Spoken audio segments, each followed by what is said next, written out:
Ну, чаще всего это достаточно актуальные вопросы, такие как головная боль, головокружение, боли в спине, потери сознания, нарушение сна и достаточно очень широкий спектр вопросов. На данный момент называется соматофорная вегетативная дисфункция. Да, это действительно заболевание, связано с дестабилизацией вегетативной нервной системы. Чаще всего оно проявляется в молодом возрасте, у мужчин, у женщин, у молодых парней, девушек, ну и также может переходить там и у пациентов за 40. Характерна слабость, головокружение, вегетативные проявления, потливость, потери сознания, тошнота, эмоциональная лобильность, склонность к каким-то таким эмоционально-вегетативным проявлениям. Ну, то есть достаточно широкий спектр. Да, диагноз есть, и он имеет право жить. Ну, наверное, это комплекс проблем. Это, наверное, коморбидные патологии с неврологией, кардиологией, психотерапией. Но для этого есть специалист, которые в общем-то, разбираются, если не сами, то куда отправить. Ко мне чаще всего обращаются с дисомниями, то есть с бессонницей.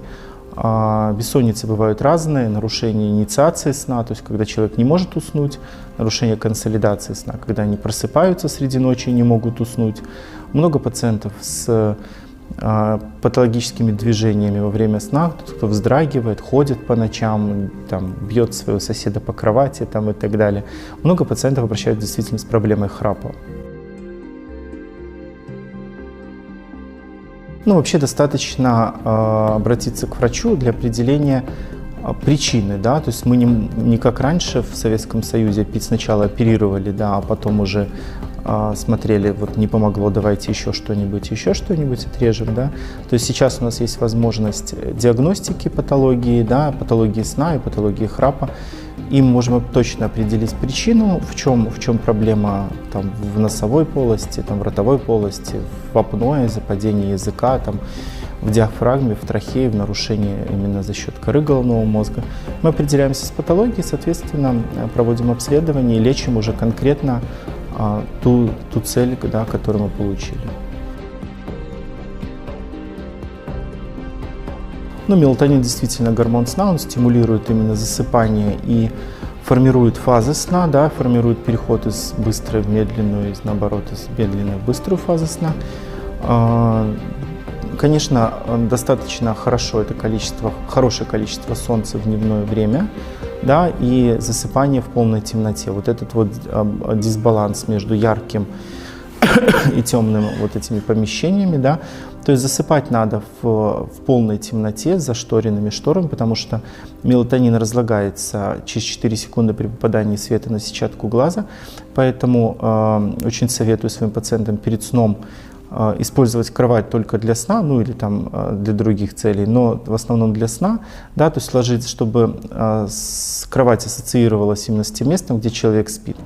За полчаса до сна приглушенный свет во всех помещениях, не использовать гаджеты, потому что есть яркие вспышки, которые стимулируют сенсорно-моторную кору головного мозга.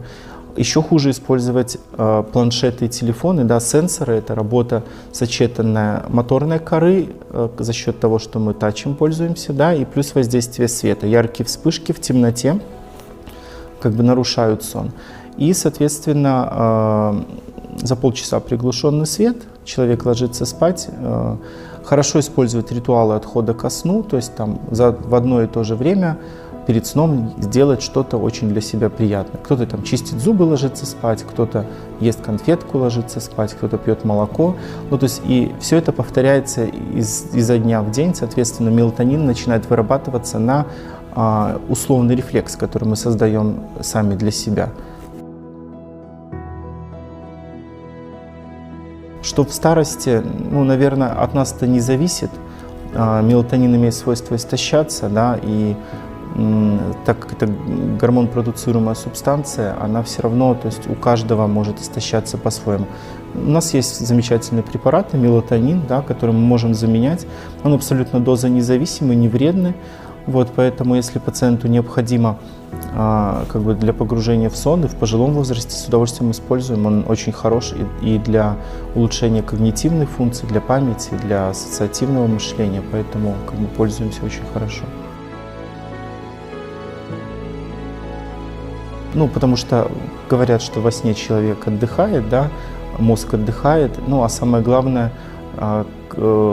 во сне происходит разглаживание мимических морщинок, да, то есть когда человек спит, расслабляется мимическая мускулатура, поэтому даже женщины там, в XIX веке спали там порядком 10-12 часов, постарались спать, да, и таким образом поддерживали свою молодость, кремов-то не было и так далее.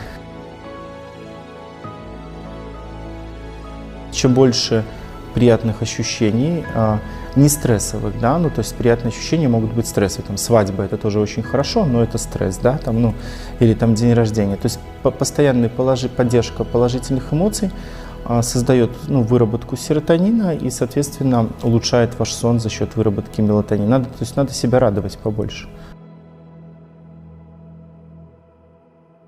С учетом, ну, если не принимать из расчета, что нельзя есть на ночь за 3 часа до сна, да, то есть за счет этого жир откладывается. Хороший, качественный сон, да, это и мотор, и нагрузка не только на кору, но и нагрузка на мускулатуру, да, то есть есть какие-то определенные фазы сна, в которых человек отдыхает, а в каких-то он напряжен, то есть быструю фазу сна. Поэтому, ну, то есть это как хорошее занятие йогой, только такое вот релаксационное. Наверное, хороший сон помогает в этом. Да, можно, если очень сильно захотеть, но для этого надо использование препаратов все-таки. Да, мы помогаем иногда пациентам, и часто срывы такие возникают, если они переезжают, там, например, 12-часовой перелет, где-то долго работал, вернулся или с отдыха вернулся, и сбились вот эти вот ритмы часового пояса, да, и есть такое состояние, называется ворота сна, когда они сдвигаются в определенное время, то есть это пик выработки мелатонина. Человек пересидел, все, он уснуть уже не может. То есть есть специальные препараты, мы используем, ну, то есть те же самые мелатониновые, вегетокорректоры, и таким образом переключаем его в другой часовой пояс. Если пациенту надо перестроиться, можно, да, но все равно для этого нужно, ну, как бы достаточно хорошее занятие там с врачом-сомнологом. Ну, во-первых, нельзя ложиться на полный желудок, это действительно так и есть, когда перистальтика усиливается, человеку достаточно тяжело спать. Не знаю, наверное, какие-то положительные эмоции за счет еды перед сном никому не мешали, поэтому вкусная еда только, ну, достаточно там за 3-4 часа до сна. Нет, витамины группы В, В1, В6, В12, они улучшают как бы нейрональное поведение, да, и мы их используем там, для лечения периферических поражений нервной системы. Если их дефицит есть, то это достаточно полезно, и они просто улучшат усвоение информации, да, ну, то есть головным мозгом. Есть препараты, которые, например, тот же самый магний, да, он снижает перевозбуждение в коре, да, то есть сны будут не такими яркими. Есть очень много пациентов, которые испытывают там кошмары, яркие сновидения, судороги в ногах, точно так же. То есть надо сделать так, чтобы ночью ничего человека не беспокоило. Ну, поэтому этим и занимаемся. Для этого есть специальные методики прерывного сна, то есть Сальвадор Дали спал 2 часа, но в течение дня он подсыпал еще по 15 минут, там 5-6 раз. То есть очень много, и даже мы, врачи, используем эту тактику, да, то есть если нам надо очень много поработать, то есть где-то между работами, где там, когда суточные дежурства, мы пробуем подсыпать там по 15-20 минут, и таким образом мы делим сон, ну, вот на такие маленькие части. Все равно головной мозг успевает отдохнуть за это время, и он уже понимает, что это уже новый день, потому что мелатонин выработался, ушел, и мозг уже начинает понимать, что это уже как будто новый день начинается, но его не хватает на так долго, как полноценного ночного сна. Но сон действительно по правилам должен быть ночным, и должен, ну, по нормам сейчас, по Европейской ассоциации сна, от 6,5 до 8 часов. То есть мало плохо, много тоже плохо. Ну, то есть надо иметь норму. они, наверное, национально детерминированы, ну, то есть в той среде, в которой вы выросли, в той погоде, в которой вы выросли, ну, как бы вот больше, наверное, вот к этому. Человек, переезжающий в другую страну, меняя национальность, ну, там не национальность, а место жительства, все равно переходит на тот ритм, в котором живет, ну, вот, данное население. То есть если сейчас рано темно, значит, он будет ложиться раньше спать. Если поздно темнеет, то есть он будет все равно. То есть, ну, вот такие южные народы ложатся позже, а северные ложатся раньше. Ну, вот такая зависимость есть. Ну, наверное, относиться достаточно хорошо и качественно к своему здоровью, все-таки заниматься профилактикой, да, заниматься спортом, вести здоровый образ жизни, более-менее вести, там, соблюдать диету, не знаю, больше радовать себя, наслаждаться каждой минутой своего отдыха и получать, наверное, кайф от работы. Ну, наверное, в этом смысл. Это седатики, то есть это травки, которые седируют, расслабляют нервную систему. Пожалуйста, если пациенту это помогает, при нерегулярном приеме можно использовать, ну, вот, достаточно хорошо. У правшей развито левое полушарие, у левшей, наоборот, правое. Все, ну, по сути, это ассоциативные связи головного мозга. У нас работает контралатеральное полушарие доминантно, ну, то есть больше работает. У нас больше правшей, действительно. Кардинально по интеллектуальным свойствам, по каким-то, ну, считается, что там более креативные левши, да, более уравновешенные правши. Для нас, неврологов, это, ну, большого значения не имеет, но нам очень важно знать это для клинической картины, если у пациента случается неврологическая сосудистая патология. То есть очень часто происходит так, что у правши происходит инсульт там, в лобной доле, там, к примеру, там, или в теменной доле справа, а эта доля ему не нужна, да, и, соответственно, никакого неврологического дефицита у пациента нет. А если то же самое произойдет у левши, там половину тела парализует, да, то есть мы всегда спрашиваем пациента, есть ли зависимость по положению, ну, вот именно по доминантной стороне тела, ну и все, то есть кардинально, ну, вот именно как для врача это особо большой роли не играет. То есть креативность мышления за счет развития другого полушария, то есть чаще всего креативно мыслят люди, которые могут делать все обеими руками. Вот это вот очень важно. Поэтому даже вот в Китае есть такие занятия, да, когда вот одной рукой рисуешь кружочек, а другой рукой рисуешь квадратик. И вот одновременно те, кто справляются, проходят эти тесты, берут на креативную работу. Поэтому вот можно советовать попробовать заняться. Не знаю, наверное, это был стереотип, да, сейчас у нас каждый человек достаточно хорошо, ну, социализирован, да, для одной стороны, там, для другой стороны. Это было проще для общества, потому что все было подстроено под правую руку, да, станки были подстроены под правую руку, там, поручни в автобусах и так далее. Это больше социальный фактор. На данный момент мы очень хорошо социализированы по этому вопросу, поэтому, в общем-то, это не принципиально. Нас учили ручку держать, надо правильно, вот именно вот так, а не так. Ну, то есть в этом есть смысл, да, потому что идет нагрузка там на суставы кисти там, и так далее. Сторона тела, в общем-то, нет. Хорошо, когда переучивали, да, тех вот людей, которые там еще в Советском Союзе переучивали, сейчас они могут делать все двумя руками, да, ну, поэтому, в общем-то, такое абсолютно абстрактная такая мысль, ну, то есть не имеет никакого смысла, на мой взгляд. Мы этим и занимались в детстве, да, нашу память развивали, мы учили стихи, учили песенки. В самом маленьком возрасте мы занимались перекладыванием там мелких предметов, да. Доказано, что моторная кора, мелкая моторика воздействует на функцию памяти, на функцию мышления. Поэтому пациентам с инсультом, тем же самым, у которых нарушена функция когнитивная, нарушена функция там, моторной коры, мы, как маленьких деток, просим перекладывать пазлы, складывать конструкторы, постоянно там гречку перебирать и так далее.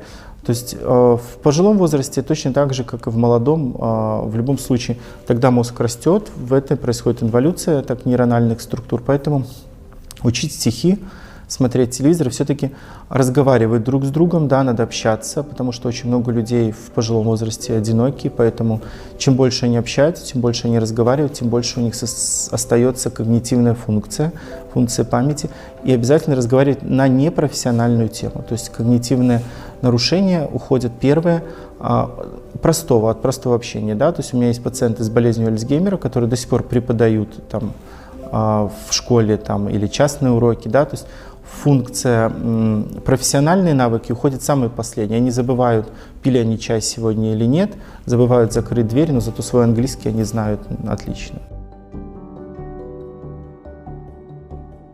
Конечно, они восстанавливаются, нейроны имеют свойство к росту. В различных областях рост различной скорости, да? Периферические нервы, то есть нервы на руках, на ногах, если их повредить, растут порядком 2 сантиметров в месяц, да? То есть мы делаем нейропластику, соединяем нервы, смотрим и ждем, когда они прорастут, или освобождаем их, там, например, там, в узких туннелях. Точно так же растут и нейроны головного мозга. Человек, получивший там черепно-мозговую травму, то есть дырочка от полученной травмы со временем уменьшается. Для этого надо работать, и работать очень много, и надо понимать, что у каждого нейропластичность своя, в молодом возрасте она больше, в пожилом меньше. Но чем больше мы занимаемся, и сейчас огромное количество препаратов, улучшающих там, нервно-мышечное проведение, улучшающие рост тканей нейрональных, поэтому надо пользоваться и работать над собой, если такая проблема есть. Непонятных пациентов достаточно много. Каждый человек, в общем-то, как загадка для детектива. Да, мы производим расследование, в итоге докапываемся до истины. Очень много пациентов трактуют свои симптомы, ну вот, наверное, неправильно, да, придумывают очень много, да, очень много придумывают про своих там детей, да, очень тяжело. То есть, например, когда приходит маленький ребенок, ты у него не спросишь, что у тебя болит, да, он там скажет, там, покажет на голове. А если приносят вот маленького ребеночка, очень много мам, которые начинают придумывать, вот мой ребенок, у него судороги бесконечные, потом начинаешь обследовать, а этого нет. Много эмоционально лабильных пациентов сейчас за счет интернета, да, потому что все всегда готовятся перед походом к врачу, ищут у себя симптомы. И в этом есть нюансы. Да? Они придумывают себе симптомы, и они уже находят в себе болезнь и трактуют свои симптомы достаточно неправильно. И очень много пациентов отказываются от приема препаратов избирательно. То есть вот ты назначил там 5 препаратов, я буду пить 2, а 3 не буду, потому что это от эпилепсии, это может меня расслабить, а это там, не знаю, не нравится мне название. Ну, то есть потом получается, что мы не можем вылечить, потому что мы учитываем еще и как бы сочетанную патологию и определяем как бы воздействие одного препарата на другой. То есть для этого есть как бы определенный смысл. То есть, ну, наверное, если вы идете к врачу, надо ему доверять.